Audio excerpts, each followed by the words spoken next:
Hello, I hope you're enjoying your time at How Design Live so far. I'm especially excited about this next session. My name is Diane Domeyer, and I'm the Executive Director of the Creative Group, a creative and marketing staffing firm. At TCG, we help inspirations strike by placing highly skilled creative professionals in the right role at the right company. We strive to help creative leaders develop their teams and for professionals to grow in their careers, which is why we're proud to sponsor Justin's session, How to Build a Career of Balance, Collaboration, and Good.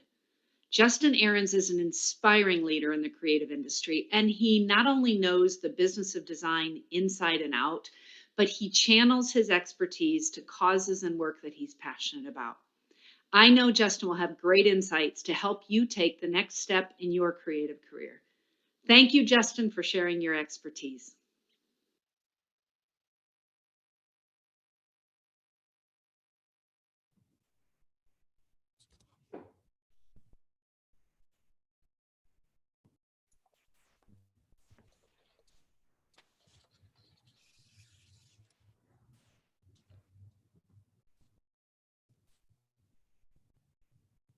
Kennedy, are we on? Yep, you guys are on. Very good. So, hello, I'm obviously not Justin Ahrens. My name is Bill Gardner.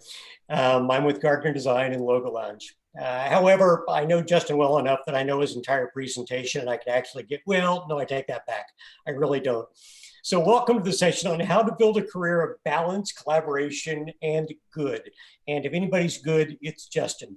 Justin's an international speaker, author, teacher, podcaster, creative director, and self-proclaimed do-gooder. And he really is. Through his collaborative approach in both strategy and design, Rule 29's culture is just as important as the work. Now, this is particularly evident by Rule 29's involvement in numerous social causes, including substantial work in Africa. Aside from that, Justin's an amazing friend and storyteller, and has learned how to successfully blend his soft underbelly passion with a really viable business acumen that few have mastered. So before we get going, a couple of things. They give me 3 points as reminders. One, please type in any questions you have for the speaker. We are going to do a Q&A at the end of this, and he'll join us for that as this session concludes. Number 2 is this session's being broadcast over a Zoom webinar and uses the host's computer to share content with our attendees. For best performance, it's recommended that you close any other applications on your computer that could prevent you from getting the most out of this session. And finally, please, and Elise Benham asked me to mention this, don't forget to rate this session. I know it's going to be really high because it's Justin, but do it anyway. When it's over, you'll be prompted to answer 4 quick questions. And it's so helpful to the speakers to get feedback and to the How team as they look to program future events. That being said, I'm done, I'm out of here. Please welcome Justin Ahrens.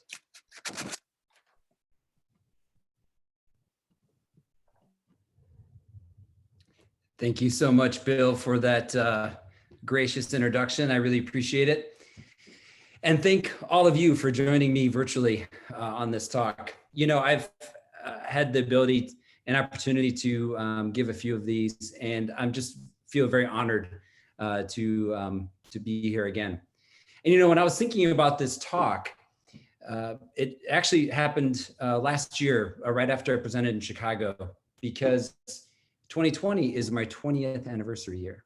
And so I couldn't wait to share with you all of the amazing things I was looking forward to in 2020, but also a lot of the lessons learned along the way. And I think that I don't have to tell you this, right? Nothing this year has turned out the way that we had hoped it for. But one of the many things I want to talk about today is that no matter what life is throwing at us in our career, you know, in our homes or whatever, we have the opportunity to be intentional. And intentionality is incredibly important when it comes to experiencing the joy that we want to have in our career and decisions that we need to make, you know, every day. So I want to share with you a lot of the things that have kind of come up over the last 8 months that I've learned. And as I was thinking about those and how I was going to relate those differently, perhaps to the talk I was planning on giving, whatever it was a year ago, the reality is, in some ways, not a lot has changed. In fact, a lot of the items I wanted to share has become clearer. And so let me share with you what I mean by that. 2020, started out again, our anniversary, we were very excited. And then, when things started to kind of go a little sideways, I had a lot of fear, and I was concerned. Was I going to stay in business? Was I going to have to lay off my team? And it came down to something that I try to practice every day. And that is simply this. And that is, how can I have gratitude and be grateful? And just kind of repeat that over and over and over again. And that may seem overly simple. And in some way it is. And that's what's beautiful about it. Because if you don't take the time to be intentional and to spend opportunities to say, what are the things that are working and what are the things that you are grateful for? If you don't do that, something really incredible can take root, and that's fear. We know as creatives, when we're fearful, that is like a writer's block. But also in life, who wants to live in a space where fear really dominates, kind of our decision making? And so as I got ready for today, I was thinking more and more about just being really transparent with you and sharing with you that I've struggled the last 8 months on so many levels. I'm sure some of you can relate to that. But there's also been some really incredible silver lining and enhanced learnings that I want to share with you. So let me start with one that, for me was the most common when I started my career. And that was, I thought, this is what balance looked like, right? In my mind, I thought if I could live a balanced life, that I was going to be happy. But we all know balance doesn't quite work out the way we want it to, right? It goes off to one side and to the other. And if we look at the definition of balance, you see that it's a condition in which different elements are equal or in the correct proportions. And what I want to focus on is that phrase, correct proportions, right? And the reason why I want to focus on that is because whatever your proportions are, whatever those items are that you want to balance in, for me, it was work and family and life. I thought at one level, if I had an equal dose of each of those, I would have a great career. I'd have a great balanced life. But as we all know, that's not how a life works out, right? Especially when you're starting a career. We spend so much time at work, and the way we think as creatives, we're always thinking about solutions, and you might be off at a dinner or whatever, and the solution comes to your mind, or what to do with that logo, or how to solve that problem. And sometimes we'll counter that, right? We'll say, I want to live more life. I want to do more things that I want to do, right? And proportions kind of shift again. Now, for me, this is the balance that I want to have. I'm a dad of 4. I have 1 in college right now, and I have 3 in high school. And I want to spend the majority of my time giving my energy to my family. And what's amazing about life and sad about life is it wasn't until my kids got into high school that I realized, wow, the clock is ticking. And the reality is the clock is always ticking. So whatever the balance is to you, whatever those items are, whatever fills the work, family, life column for you, I can't encourage you more than to take the time and to constantly ask yourself what really matters to you. And the reason that is incredibly valuable is because I think as life throws us curveballs, as it has recently, right? We can often just be bummed out. But the beautiful thing about that is that we have the opportunity to change that. We have the opportunity to change the way we wake up every day, no matter what's happening, right? We have a decision to make on how we're going to go ahead and approach the day and the challenges ahead. Several years ago in my first How Talk, I gave a talk called Life Kerning, and it was about kind of kerning the spaces in your life, right? To kind of find this elusive balance. And the thesis that I had in that book was simply this: how can we build a life that fuels our work, and how can we work in a way that fuels our life? And that's still a thesis that I live by, and I've been exploring ever since then. And the reason why I was writing this book and doing this talk is something I don't think I've ever shared before. And that was, I just really wasn't happy during this time. I was frustrated being a designer. I was struggling with what to do and how to run my company. I wondered, do I have what it takes? And I really wanted to explore and understand what were the things in my career and my life and the way I was designed that gave me the fuel, right, to do things that I loved and to live in a way that really brought meaning to my life. And so for me, that came out to one of the big initiatives and one of the big turning points in my life, which is I wanted to give more of myself to things that mattered. And in doing that, could I also take the tools of my trade and do that as well? How I was designed, could I make impact socially? How does that work? And I also realized in this that balance is a complete state of mind. Like I said to you before, when I first got into this, my balance meter was different, right? I thought everything was equal. And I thought if I wasn't equal, then things were out of quote unquote balance. But the reality that isn't true. I needed to define and figure out what were those things that really motivated me.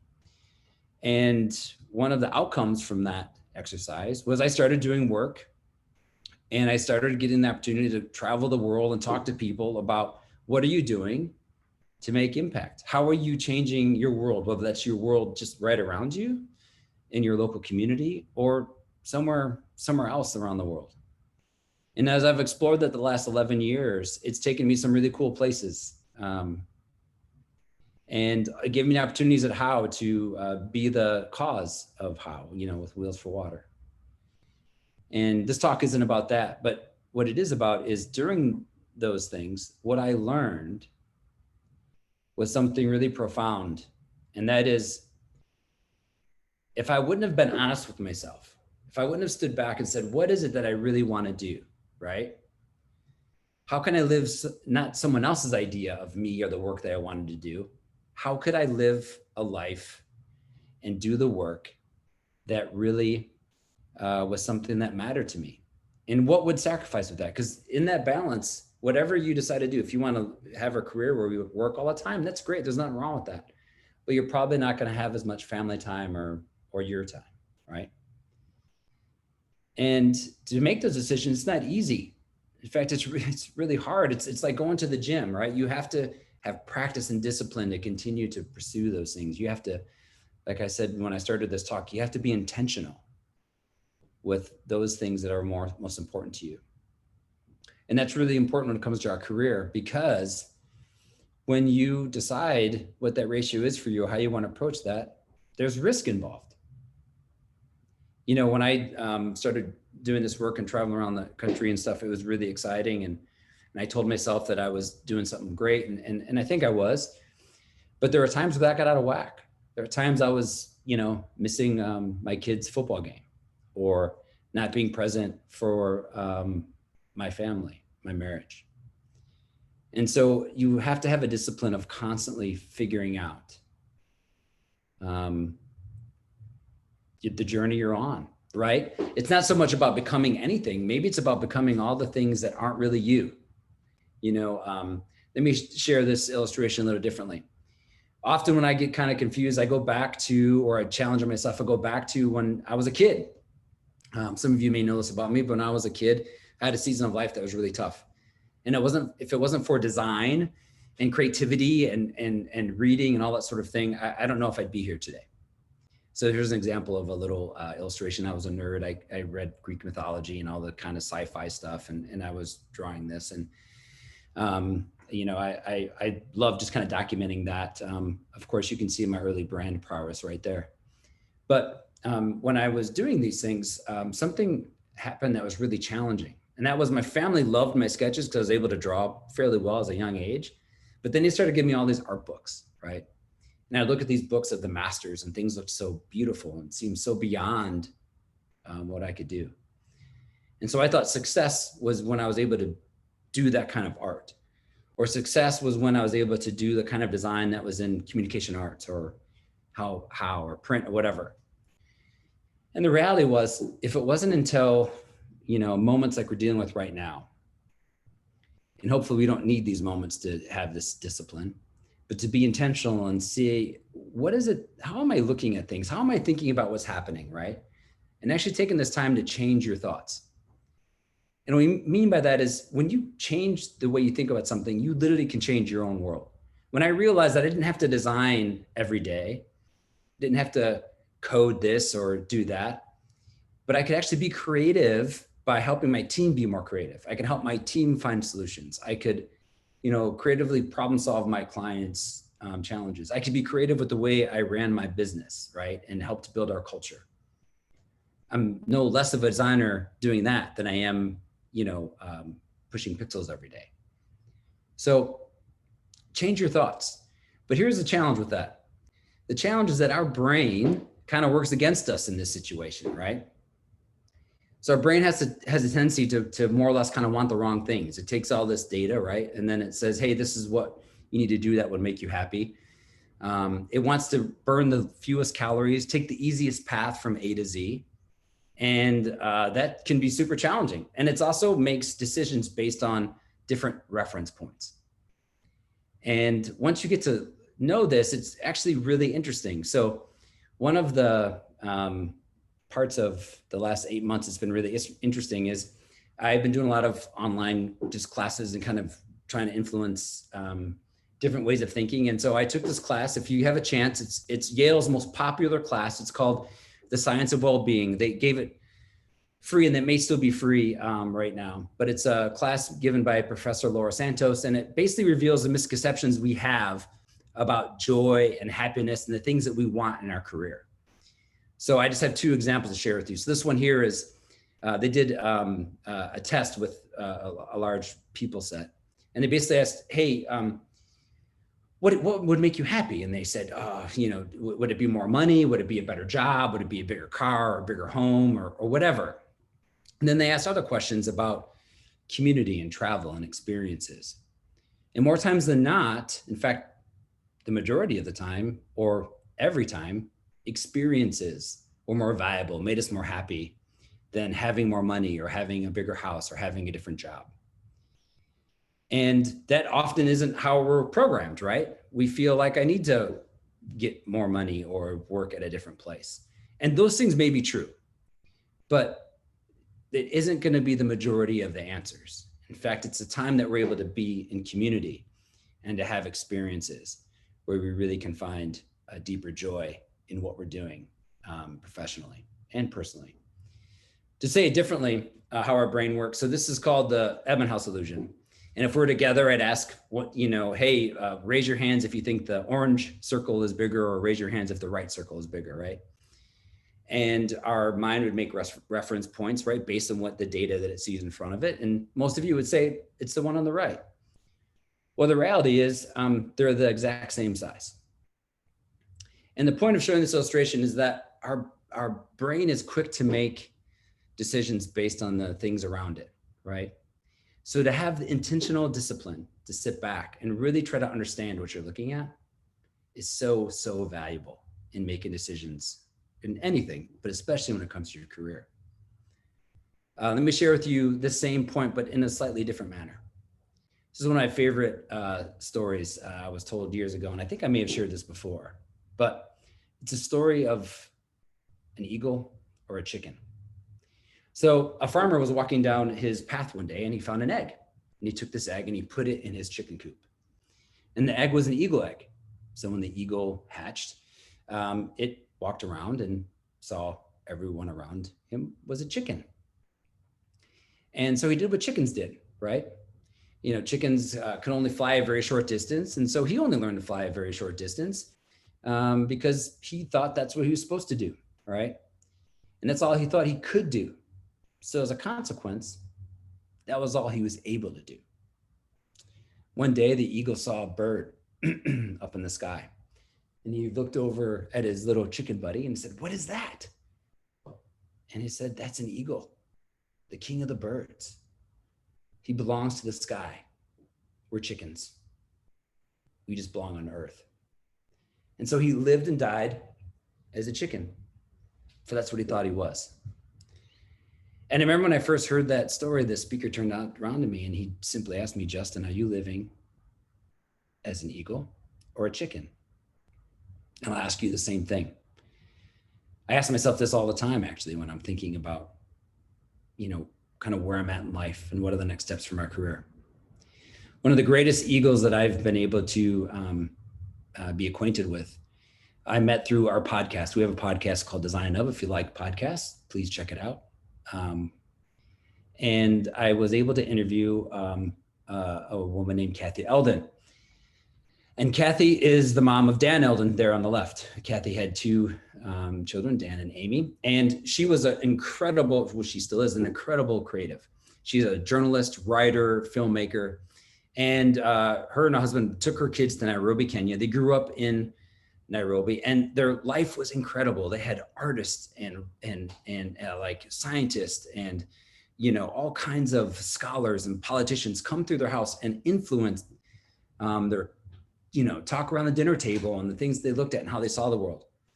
And they lived in an interesting place. For example, when Dan was young, they lived through a coup. The military tried to actually take over the country. And since Kathy was a journalist, she went out to cover that. And Dan often would go with her and actually fell in love with a camera and became a photojournalist. And he also had this amazing heart for people. He would see those around him and say, what can I do to help in any way, shape, or form? In fact, one of his classmates needed a heart surgery that they couldn't afford. So he started little businesses and then would have fundraising parties and do all these different things where he'd raise money and actually was able to get his classmate surgery. And he's done this his whole life, is to create opportunities to take what he could do to make impact. Where I first got introduced to Dan was seeing his journals. These are journals that he made on his many, many travels. And these journals are just, they're beautiful. They're filled with satire and questions and pushing the kind of the social norms that are around him, largely influenced by, of course, the people that were in and out of his life. So you can go and just look up journals, Dan Eldon, Chronicle Books published them, they're gorgeous. Dan in high school and college traveled over 46 countries. He learned seven languages.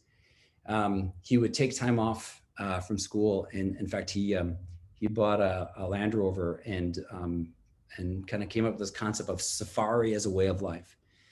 And he built a team of people that could go with him. And these people, of course, not surprised, were amazing. Some of his biggest adventures were with a young Christopher Nolan, the director of Batman and Tenet, or Rocco Bellic, who is a Oscar-nominated director and Pulitzer Prize-winning writers. And they would go around and they'd go on these incredible adventures and just experience life and record it and document it and push the envelope of it. And it was incredible. Along the way, he also would go into some troubled areas. So one year in 1993, he heard about what was going on in Somalia and went up there, and Associated Press hired him to take some photos. And his photos were actually some of the first that were published showing the West what was happening in Somalia. And in typical Dan fashion, one night he was with a group of people, and United Nations operation was supposed to bomb a warlord's house, and instead it hit a neighborhood. And so they asked Dan to come and document it so the world could see it. And unfortunately that night, Dan and two other reporters lost their life. And when I was hearing that story, what blew my mind is Kathy was telling the story with such joy, not about the fact that her son was gone, but about the impact that her son had made and the way that he lived his life, right?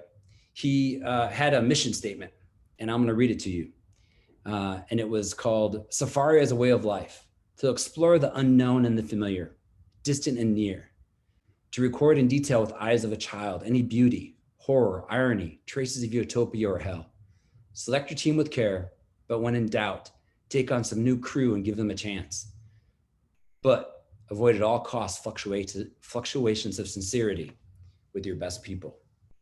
What was incredible is that here Dan was all these years later influencing people and living a life that he felt was incredibly valuable. In fact, one of the things that he's noted for saying, and his mom says this all the time, is that Life isn't about a destination. It's about the journey that we take on the way. And I share that with you because Dan not only did these amazing, incredible, good things, but he also spent his life collaborating. And he wanted to collaborate with some incredible people. And he would say things like, why do things on your own, right? If you think about, if you've ever heard this American or African proverb, if you want to go fast, go alone. If you want to go far, go together. Another part of your career and life, I think, is so much being in community and collaboration. There's so many ways to do that. Some people on our call today could be collaborators. We even do work at Rule 29 where we as a group, kind of huddle up and we'll do things just on our own because we feel passionate about it. We've been working on this project for a couple of years. We spent a lot more time on it this year, and it was called Love Each Other. It was all about spreading kindness and figuring out ways that we could collaborate with other artists and spread just support, kindness, good news. You can go to leomoments.com and you could find these assets to share with others, find encouraging words, find things that will make you smile, maybe make you laugh, or make you maybe cry a little bit with joy. We also have different assets you can share, like movies or screensavers or things for your phone. And we did all of this, including merch and that sort of thing, not because we had a ton of extra time, but we felt that we together could collaborate and make some impact. And that is such a great exercise for your soul to do those kind of things. And most recently, we were talking one day on Slack about voting. Some people in my team were just like, my vote doesn't matter. Why should I vote? And so I started doing some research, and there are so many websites out there that are just really phenomenal websites that could educate you on the candidates, on how to vote and all that sort of thing. And so what we did is we created a website of websites. And if you went to this site, you could register to vote. You could find out if your vote really matters and what that was all about. You could find different opinions on subjects that we thought were some of the major subjects. You could find out about the candidates themselves. And we just wanted to promote people being open to thinking about voting. And if you were going to vote, hey, why not learn more about it? And if you did, we'd provide you some assets to share in your social media if you wanted to, right? And we would, create different discussion points if you wanted to share those with others to hopefully encourage people just to figure out if they should vote, if they should register. Of course, we hoped you did, because we asked you to commit to voting. And if you did, we'd send you a little voting card, and that voting card would also include I voted stickers and buttons. And the reason we did this is because we all have a voice. And like many of you, I'm sure, dealing with all the things that were happening in this world, this was our way to kind of partake in that and to manage it and to, share things that we thought were great. And so I encourage you to take a step to join or build a community. Maybe it's the one you're in right now. How is a wonderful community? Or maybe it's people on your internal team, right? We became a certified B Corporation right before COVID kind of shut the country down. And we went on and we gave a half hour every day for a couple of weeks away for people just to have a phone call. No strings attached. In fact, half the time we didn't even talk about business. We just talked about life, or we talked about how to, try to get PPP money, or what were you going to do? How are you going to tell your team that you had to maybe lay them off or reduce their salary? And it was incredibly beautiful conversations. Some of them were really hard and sad, but most of them were uplifting and awesome. And so serve the community, because you know what? At some point, you're going to need to lean on the community. And if you don't have one, it's going to be hard to have that experience. And so however you choose to collaborate or to build something like that, it's so beneficial and powerful for you when you're making decisions about your career, right? To be intentional. Because in order to change your life, right, your job, one of the biggest things that I've often needed to check myself on is change the stories you tell yourself. Oftentimes we get caught in a rut where we tell ourselves things that just aren't true, right? And it's incredibly hard to get around that, because what we don't admit, and although it's there, that most of our hopes and dreams has fear and failure as part of the journey. No one wants to hear that is something that, you know, helps you grow, but it is. And if you don't take a step, if you're not intentional, if you're not checking yourself, you're never going to get to that next level, right? Or understand that maybe you're right where you're supposed to be, and you need to just kind of shift your lens, how you communicate, how you take in information.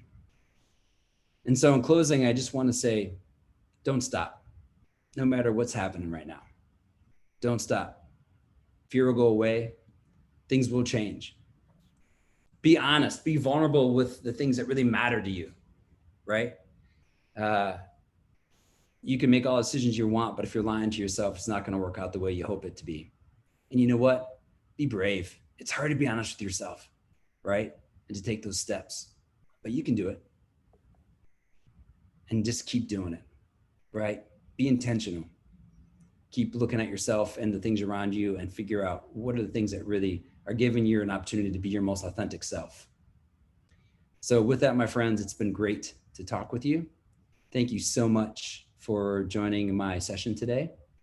And please follow me on social media, or check out more stuff on LinkedIn Learning. Thanks so much. Sweet. Justin, when I grow up, I want to be you.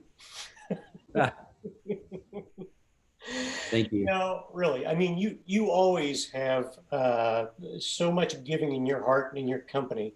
And I'm going to kind of come back around to that. But frankly, we've got a handful of Q&As from folks in the audience that I want to jump right into here if you have the time. So Rachel Stefan asked, how do you find work and family balance when you're the only one at work that has a family and everyone else is working around the clock?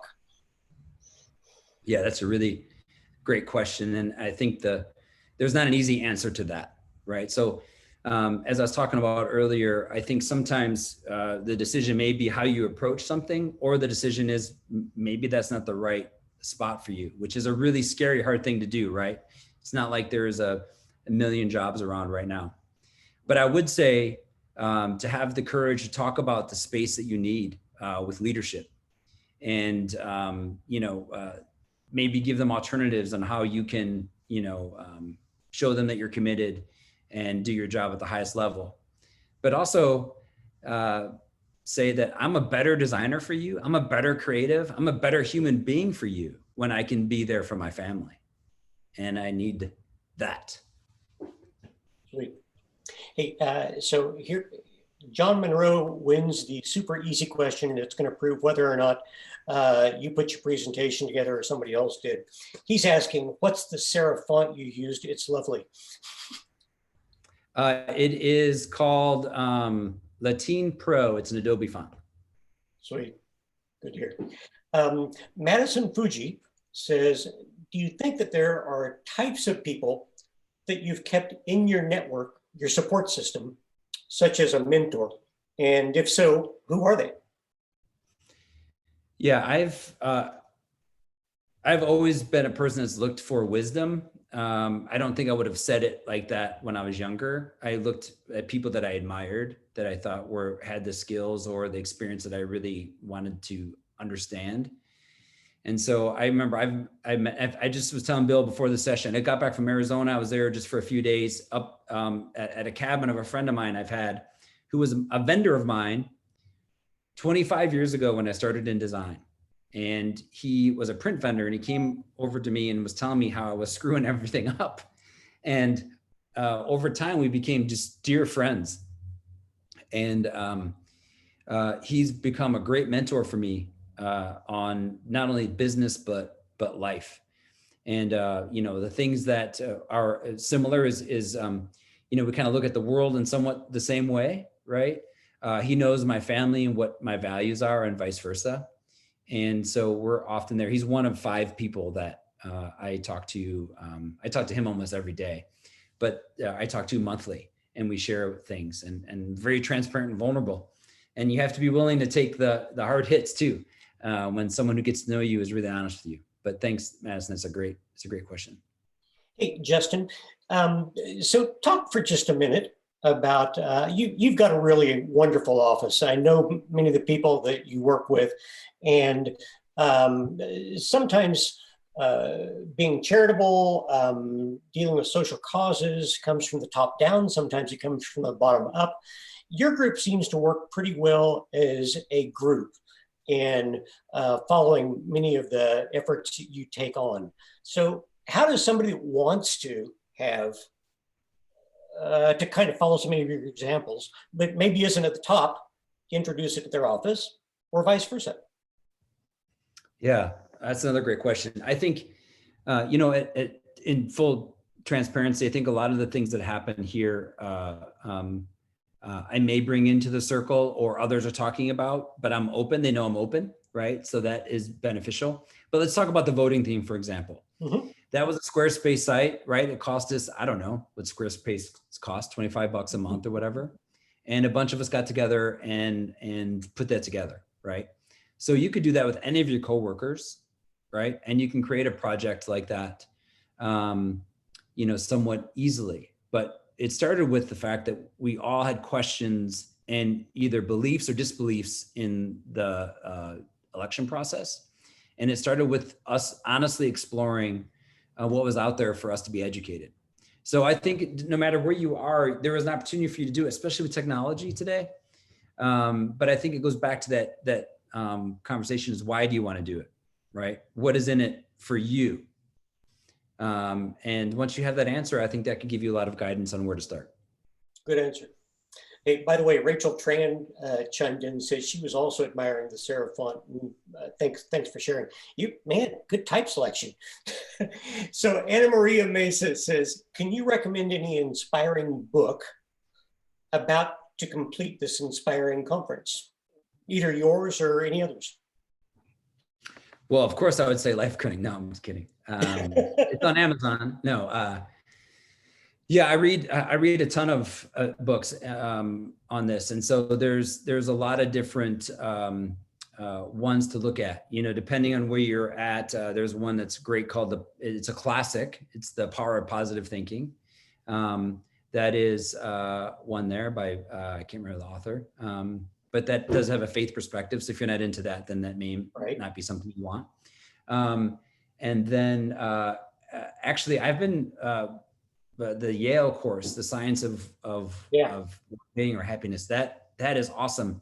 And the reason why I'm encourage you to take that course is because I should have had it ready, Anne-Marie, but she has like, I think 4 or 5 books every lesson to look at. And it's about joy and it's about happiness. And maybe if you can't take that course, you can at least Google that course and maybe the reading list will be there.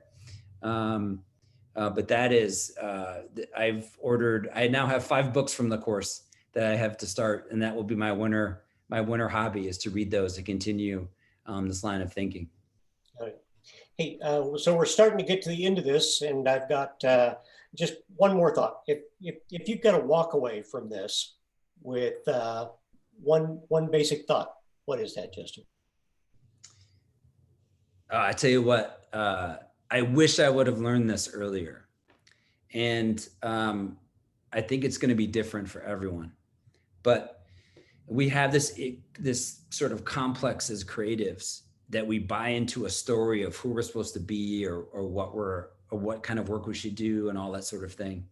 And that sometimes dictates so much of our life. So stop believing the lies about you or the things that come in to your life. Really take the time to understand who you are and what makes you tick, because you're awesome. You're amazing. And I wish I would have believed that earlier, because it wasn't until after that I really started enjoying life, to be really honest, and the work that we get to do, which is so beautiful. By the way, Cami, Travis Groves just sent in the link to the Science of Well-Being. and it's out there. So by any means, anybody that's interested in that. Candy. My good Juju sister out there. I love it. Finally,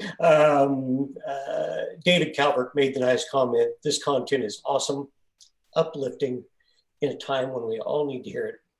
Thank you, Justin. So couldn't find better words to close this on. Justin, thank you very much. Thank you, everyone. Yep.